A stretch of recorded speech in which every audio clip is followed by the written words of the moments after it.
Well, Brian Dixon, I am so excited to have you on the Collide Kids podcast. Thank you, Kristen. Thanks for having me. I'm excited to be here. Yeah, this is so fun. We've been online friends for a while, so it was inevitable that you had to be on the show, right? You served our community because we have a membership where we teach people about podcasting Yeah, and about entrepreneurship, and so you were a guest on our thing a couple years ago. So thanks for serving our people back then. that's true. That's true. That Mhm. was a lot of fun. Yeah, Would you just share with our listeners who you are and what you do? I'm a book guy. I love books. So I run a company called Hope Books. We have a membership called Hope Writers. And really for me, it's all about sharing hope-filled words out into the world. I'm a Christian. I became a Christian when I was like 4 or 5 years old. And the thing that always stood out to me is this idea of like Jesus is the word made flesh. Like he is Hmm. the word and the power of our words, that the words that we speak, the words that we write, the words that we listen to, the words that we watch, they can impact our lives. And so my whole mission in life is to help people discover their words and to share their hope-filled words with a world that desperately needs more hope. That's awesome. I love that so much. And I would love for you to share a little bit more about what hope means as well. But before we do that, because this is a show for kids, I Yeah, always ask my guests to tell me a joke. So, I love do you it. have one for us? Yes, I do. So Okay. I'm a preacher's kid. So we grew up really poor. Like we didn't really know it because my parents shopped at the Way, and we got all our clothes from the Way. We got all of my baseball cards from the Way. We got my toys from the Way. And growing up, I thought that's just the thing you do is you get everything from the Way. And as I got older, people were like, the Way, I've never been to the Way. What is the Way? And I said, well, that's somebody else's driveway. Oh, So I got everything from garage sales. So I grew up no. getting everything from garage sales, and I still love it. Love going to the Way. It sounds so much cooler to The say going way. to the Way I than going love to somebody else's driveway. But yeah, that's my little joke. So for those thrifty parents out there, you can use that one now. Yes, I love that. I do love a good garage sale. Like those are so fun. Oh yeah, Even if it's just being nosy and like wanting to look through your neighbor's stuff. You know what I mean? Like well, you can get the best deals on books at garage sales because most true. garage sales have books for like $1, but you go to Yeah. Barnes and Noble or whatever, and they're like $25. You're like, that's crazy. Let Yeah. me just go to the Way. The way. I'm calling it that from now on. I love that so much. That's so good. Yeah. Okay, so let's talk a little bit about is it a publishing company? Is that what it It's a is? publishing company. We're basically we do everything a traditional publisher does. So when you think about, oh, I'm publishing a book with a publisher, that's what we do. We Okay. have editors, we have designers, we have the whole gamut.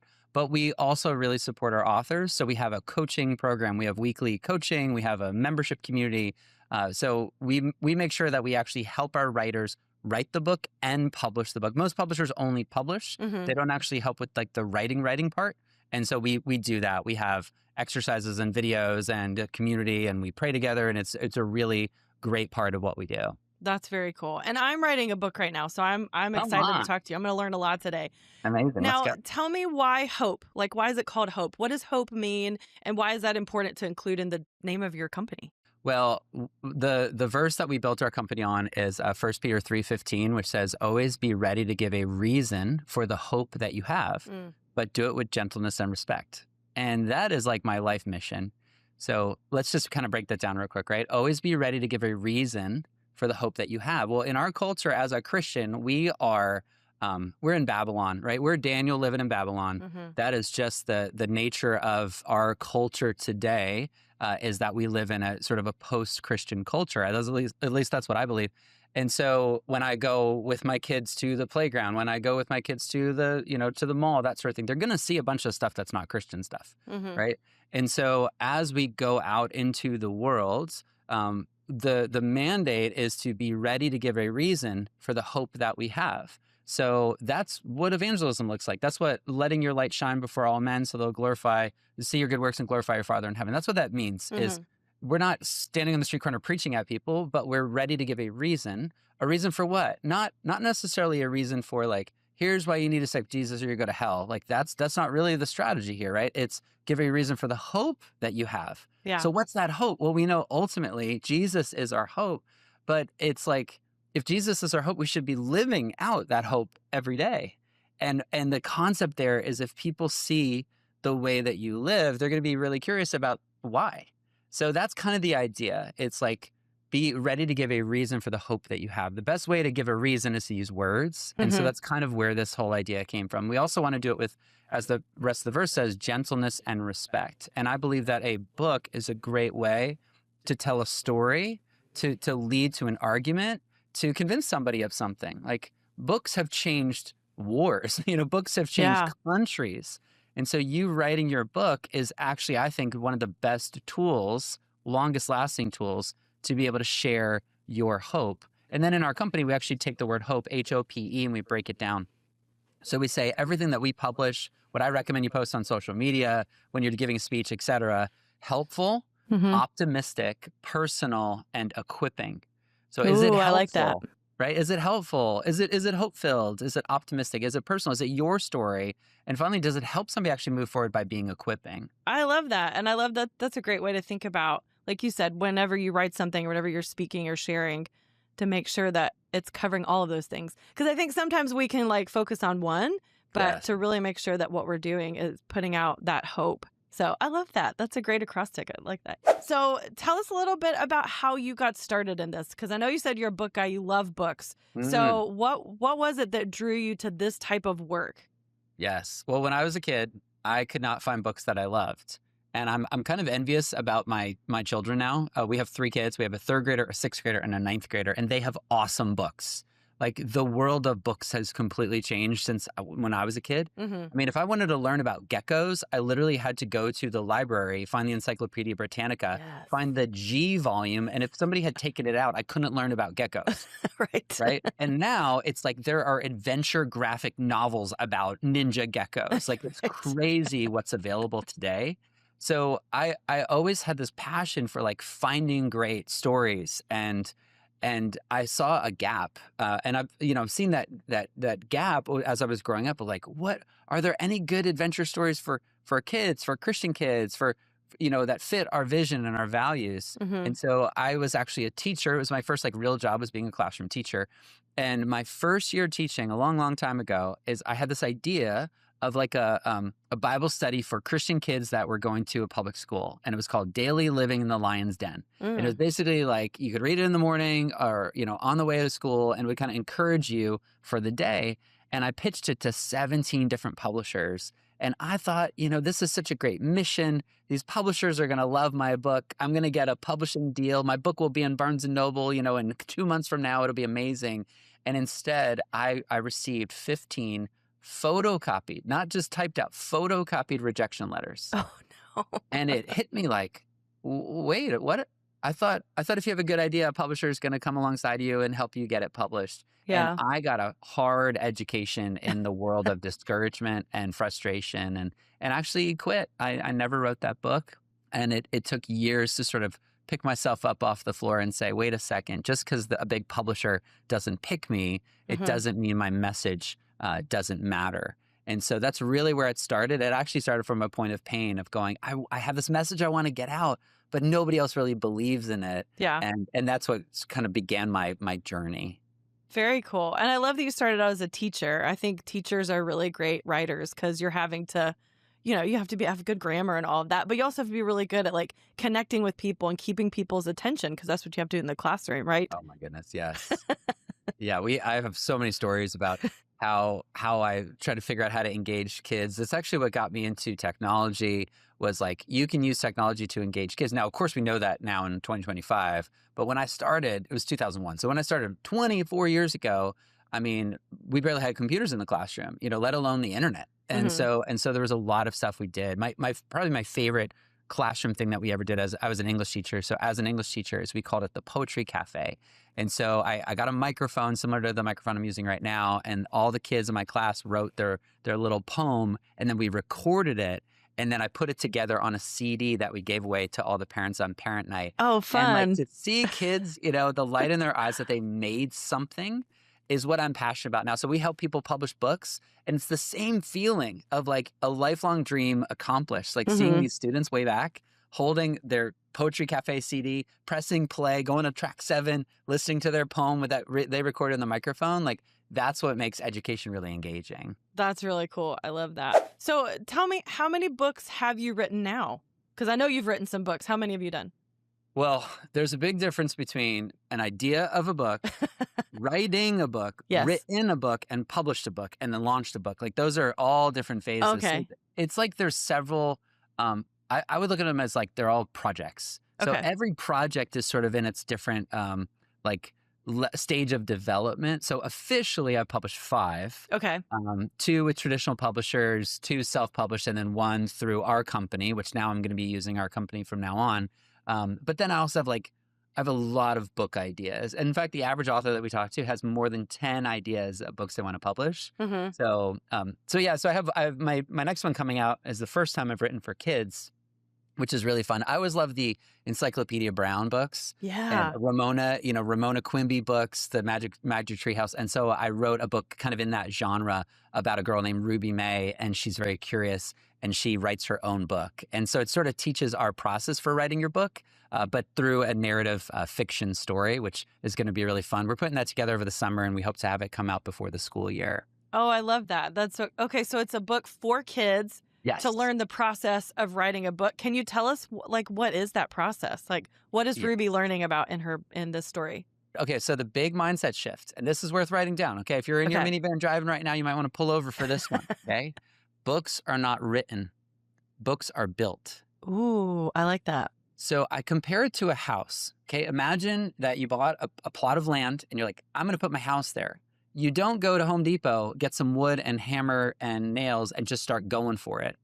And that's kind of what a lot of people do when they start writing a book. They're like, oh, they open up Google Documents and they start typing, or they open up ChatGPT and they start talking. No, like don't start by writing, start by planning. Hmm. A good book, just like Jesus said, it's a foolish person who builds a tower without counting the cost, right? You have to look at your book and you start with the end in mind. And it's like, what do I want to make here? And specifically for us, your what is a who. Like we are here to serve people, right? We're here to Right. make an impact, a kingdom impact. And so the first step is figuring out what we call your XYZ statement. So your XYZ statement is who's the reader, which is the X, what's the problem they're facing, which is the Y, and then what's the promise that you're offering. This is true for nonfiction and for fiction. So even in my Ruby May Writes a Book story, it's a fiction story, but it's for kids who have always dreamed about writing a book, but they need an example that they can follow of a kid who writes a book. So the person, right, the X in that would be like a 3rd grade girl. That's who I want to write to. The problem is she's been thinking about writing a book, but she doesn't know where to start, and none of her friends, family, teachers know how to write a book because they haven't done it. Hmm. And then the promise, the Z in the XYZ, is she actually does it, which means that if her story can become the reader's story, then her solution can become the reader's solution. So your book is actually offering a process of transformation. And that's just the first step of 5 to write your book. You've got to start with the people that you want to write for. That's good. I love that. And it is true. It's building. Like if you just sit down, and I know this for a fact, if you sit down and just start writing, you're like, now what? It's Like, hard to clean it up. right. And it's hard to figure out where it all goes. And so, yes, I think Yeah, that's great advice to kind of build it out, make a plan, and really understand what you're trying to get across. Because that's right. just a really good idea is going to float for a long time, right? Unless you really have a structure to put it in. Oh my goodness. There's so many, one of the greatest tragedies, I think it's Henry David Thoreau that said like the tragedy of man is going to the grave with your song still in your heart. Mm. And that idea of like your life is like a vapor, like you've got a limited time, especially for kids listening, like you guys have a limited time before real life, right? Before college and Right. jobs and kids and all this stuff. And so like 5th grade is like the perfect time to write your book, right? Mhm. Middle school is the perfect time to write your book because you do have some time. But if you don't follow a plan, then what happens, and I do a live training every single Monday for writers and helping them write. And every single Monday when I ask them, it's like, how long have you dreamed about writing a book? And it's 5 years, 10 years, 20 years. Like they've been dreaming about it for so long and not taking any action. And so I really want to encourage people to actually take action and make it happen. Kids have really great ideas. And I'm sure there's kids listening right now. They're like, I could do that. I could write a book. How would they get started? What would you suggest? It starts with the vision, right? So the vision is that XYZ statement. So Hmm. really figuring out like, who is it that I want to help? Now, generally what I recommend is you write your book for yourself 2 or 3 years ago. So if you're a 5th grade girl, write it for a 2nd grade girl, Mm. right? So what is it that you learn? And that's actually the book that Ruby May writes in my book. It's like kind of it's a little bit meta, right? Yeah. So she writes a book because she got good at basketball. So she writes a book about basketball for second grade girls, and she's a fifth grade girl. So write your book for you before you've discovered what you recently discovered. So think about something you've learned recently and write about that, because to a second grader, a fifth grader seems like an expert, right? Right. So you're not writing for your peers, right? You're not writing for your friends. You're definitely not writing for your parents or your family. You're writing to somebody who's further behind, and you're just showing them the way that you followed. Oh, that's good. I love that. And that's a good perspective to have, especially like you said in the Hope acrostic, that the E stands for equipping. And so even in a fictional story, we're still trying to teach or build someone up. And I think that's a really good way to think about it. Yep, so good. And just get started. Not started by just writing, but like started by saying, this is my vision. Like I know what I want to do. And I highly recommend, like they say that a dream is just a dream. It becomes a goal when you add a deadline. So give yourself a deadline. At Hope Books, we have a coaching process, and generally it's about 12 months. So imagine, okay, if you're a kid right now, imagine 1 year from now actually getting your book published and holding it in your hand and sharing it with your friends and family. Like pick a real date to say, this is my vision of when I want it to happen, by next Christmas, by my next birthday. And then you really need to kind of eliminate those distractions. Most anything worth accomplishing requires discipline, which means cutting off and saying no to a lot of the distractions.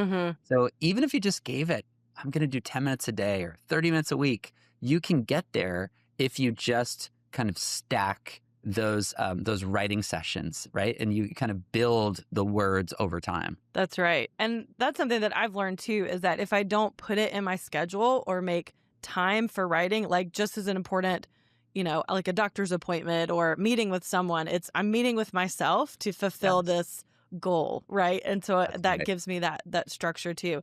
Because if I just like, whenever I have time, I'll never have time. Yeah, you have to make time. Time is not found, you have to make time. Yeah. But the Lord has given us 168 hours a week. So I just want you to think about this, right? For those of you that have said, I don't have enough time, I'm so busy, I don't have enough time. I hear that from adults all the time. I can only imagine kids feeling the same way. I've got so much on my plate. I've got so much I'm doing. But listen, you have 168. If I handed you 168 gummy bears, you'd say, I've got a lot of gummy bears, right? If I handed you 168 marbles, you'd probably drop some because there's so many. But yet we look at our hours in the week, 168, and we say, Lord, we don't have enough. No, he's given you everything you need, right? Everything you need to live a life of godliness, to live the vision and the mission that he's put you on this earth to do. And if you believe that's part of that is writing a book, that means you have to look at your 168 and pick and say, okay, 2 hours after church every Sunday, I'm going to work on my book. Or, before I'm going to put Saturday morning cartoons on, I'm going to work on my book at breakfast. Like pick a real time in order to get that work done. That's good. I love that. Now, when they do sit down, when they do make that time to sit down and write, what should they do first? Okay, so second step in writing your book, first is the XYZ statement. Second step is what we call the transformational tale.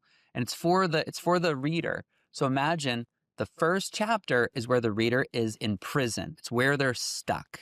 Okay. So imagine, I always like to compare it to the story of the Exodus. So the Israelites are in Egypt and they're in prison. They dream about the promised land. So chapter 1 is prison. Chapter 12 is promised land. And then chapter 2, 3, 4, 5, 6, 7, 8, 9, 10, 11 is path. So prison, path, promised land.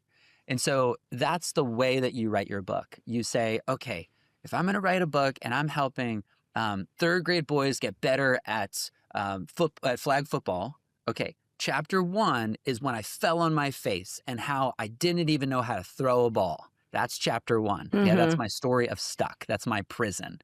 Then chapter 12 is I caught the winning touchdown, right? Like what was the high point of your football career? Oh, okay, now I reached this level of, I'm not an expert, but I've gotten really good at it.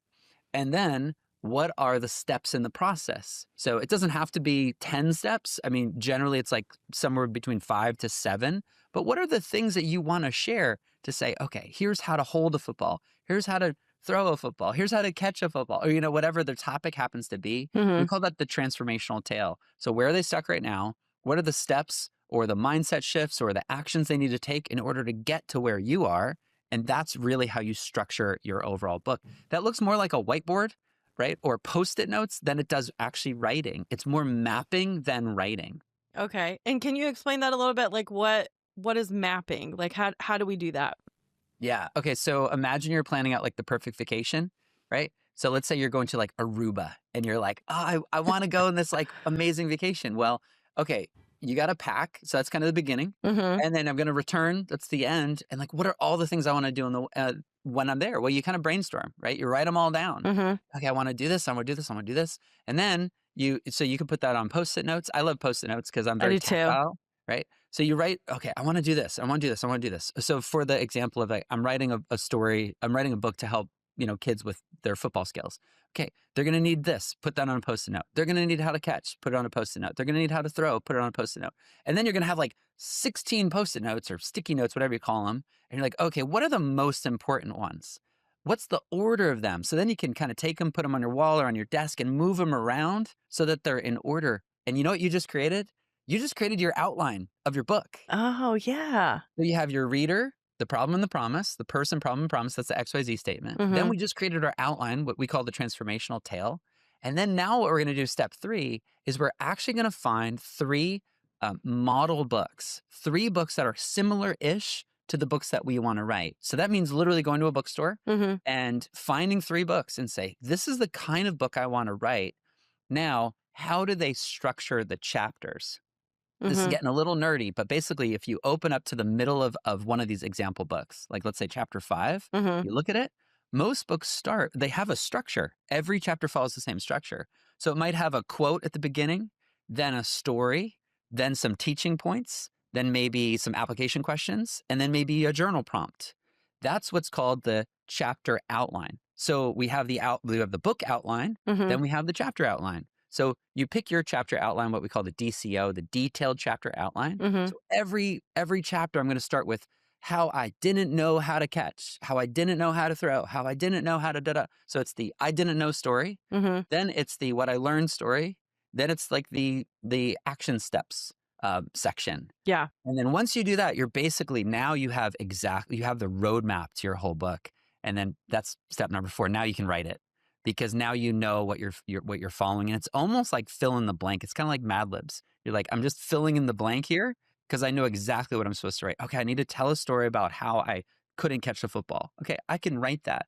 And that feels way less overwhelming than Mhm. sitting down and writing a whole book. Right. Exactly. And when you feel like you're making progress, it encourages you to keep going. 100%. Yeah. And what's so interesting, I mean, the world is really changing right now and is dramatically going to change, I believe, in the next 3 to 5 years more than it has in probably the last 20. And that's because of AI. Mm. What's possible with these robots, and most of them are computer programs, so it's just like on your computer, but Mhm. technically they're robots, is they can do so much more than we ever thought they could. They're creating graphics, they're creating music, they're creating videos. It's so crazy. And by the time you listen to this, there's going to be some new AI. And so I've found a great way to use AI as a writer is not to write, right? We're not going to let the robot write the book for us. We're going to write the book. It's like God has given you the story, not the AI the story. Mhm. But what I've found is that when you have your detailed chapter outline and you're like, okay, I need like a quote about not giving up in chapter 7.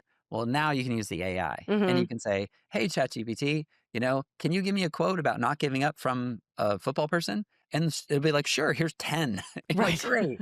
I want one. Perfect. You find the one. Right. So you can use AI to fill in the blanks, not to actually create your own words. Yeah, that's good. I've actually used AI to help me structuring, like to organize it, because I love in it. my brain, I feel like I want to put all these things in there.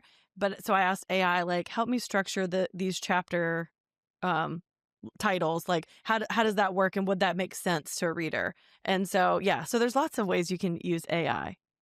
For sure. And even more, I mean, it's not something that to be afraid of. It's more something it's like a tool, right? It's a It's like tool. money, That's right. you know? And so AI is something that can be used to like advance your mission right? Or distract you. And you Mhm. have to kind of decide, I'm going to use that as a tool, not as a toy. Yeah, that's good. I love that. And like you said, it's not there to write the book for you. You need No. to be the one that puts that story in it. So And you can tell, like, you can. there's been a few colleagues of mine that they published a book out of nowhere, and I'm like, wait a second, we never even heard about this thing. Yeah. Is that a book in a weekend? And yeah, it was. And then you read through it, and you're like, they use the word delve 5 times on one page. Yeah. That sounds like a robot wrote that one. Right. Right. You really Yeah, can tell when somebody uses it. yeah, you can Yeah. for now. Yeah. Well, Brian, this has been so good. I'm so excited about your book. Now, when does this book about Rumi May come out? Oh yeah, we're shooting for September. Okay. What do they say? The cobbler's kids have no shoes. It's like the idea that like I'm a book publisher. We published 61 books in the last year. So Uh-huh. my vision is to publish 1,000 books in the next 10 years. So really helping people Yeah. write and publish their book. So if you've ever thought about writing a book, go to hopebooks.com. Really easy to remember, hopebooks.com. We've got free training on there, and we can schedule a call and talk about your book. And also, I would love to give away a copy of my book called Your Hope Story, which just walks through the Awesome. whole process. So we'll make sure to include a link in the show notes to Absolutely. get that as well.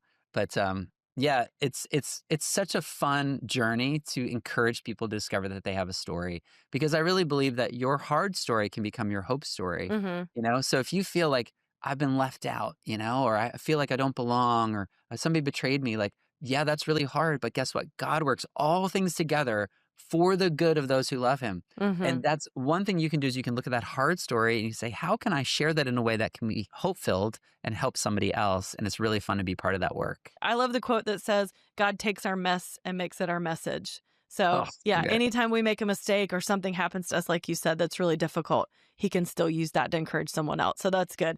Great That's right. encouragement. I love that you're giving away free resources. We Let's always love to go. do that. So that'll be in the show notes for sure. Thank you so much for being on the show. Before I let you go, I always ask my guests to tell me a memory from when they were a kid. So I'd love to hear a memory from when you were a kid. Besides the driveway, what else did you do as a Yes. kid? I wanted to share something that maybe is a little harder, because I think part of being a kid is it's not just all sunshine and rainbows. Mm. And so I remember I was a Christian kid growing up. My dad was a preacher, as I mentioned, and we were moving away at the end of fourth grade. And there was this kid in my class named Eddie, and he was like the cool kid. And for years, I wanted Eddie to come to my house and play with my Lego. Like that was like the vision, is like one day Eddie will come to my house and I'll finally fit in and I'll finally be cool. And so it was just a couple of days before we moved away, and Eddie finally came to my house, and I was like, "Oh my goodness, this is the best!" There were like 3 days left of school, so like, what a way to go out! Like Yeah. the coolest kid in my class is coming to my house. So he got to my house, and he was really disengaged, and I was like, "I gotta show you my Lego. This is amazing. Look at the." Not interested. I gotta show you my action figures. Look at this. Not really interested. I gotta show you my basketball. Not really interested. And just within about 10 or 15 minutes, he kind of walked out of the house and he sat on the front porch of my house. And he sat there and he kept saying, "Where's my sister? Where's my sister?" And he actually used a curse word. He said, "Where the blank is my sister?" And I was thinking, I hope he's okay. Like, is he nervous? Maybe his sister, like, what's going on? Well, it turns out that his mom basically said, "Listen, this kid is Brian is moving away. You haven't been nice to him forever. Why don't you go hang out at his house for like 10 minutes and then your big sister can come pick you up?" And and that didn't hit me. I'm a tear up thinking about it now, which is so crazy, right? Because Mhm. that's like, I was in fourth grade. That's a long time ago. But what I realized in sharing that is that that is part of my hard story, is Mm. not feeling like I belong, right? And so I believe that God can use a story like that Mhm. to encourage me to make sure nobody else ever feels that way, right? So like we have a community called Hope Writers where we welcome people, and you're welcome if you're just starting, you're welcome if you've already published 11 books, like you're welcome. And I actually look back on that fourth grade experience Mhm. not as a hard day, but as a really hopeful day. And so I just want to encourage you guys listening, like look back on something that has been hard Yeah. and look at what God is doing to make it something that's filled with hope. That's so good. I love that. I love that story too. And I think we probably all had a similar story like that growing up, where someone didn't Yeah, want to be our friend or didn't want to sit with us or didn't want to spend time with us. And just how that encouraged, it could be very discouraging at the time, but also encouraged us to not treat people that way. And so that's right. that's how God's used that in your life. And I love that. Thank you for sharing that. Thanks for having me. Yeah, this has been great. Thanks so much for being on the show.